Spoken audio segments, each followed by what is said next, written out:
Ég held að mikilvægi skattadagsins sé fyrst og fremst þetta að ná hér inn í einn sal lykilaðilum úr viðskiptalífinu, úr stjórnmálum og úr ráðuneytunum.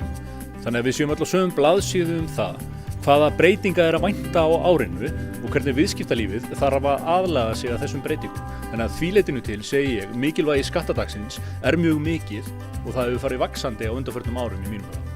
Þetta er auðvitað frábær vettvangur fyrir atvinnulíf og stjórnvöld til þess að eiga samtal rekstrarumhverfi fyrirtækja og bara almennt fyrirkomulag skatta. Ég var að fjalla það hvernig stjórnvöld geta skapað hvata fyrir fólk og fyrirtæki til að hegða sig með ákveðnum hætti með skattkerfisbreytingum. Já, hér í dag vorum við með skattadag, Deloitte, Viðskiptaráðs og Samtaka atvinnulífsins. Alltaf góð mæting og alltaf skemmtilegur dagur. Það er alveg augljóst að þetta er einn fastur punktur hjá þeim sem að láta sér rekstrarumhverfi fyrirtækja og almennt skattkerfið varða og þetta er frábær vettvangur fyrir okkur í atvinnulífinu til að eiga samtal við stjórnvöld það hvaða breytingar við viljum sjá og hvað með betur fara.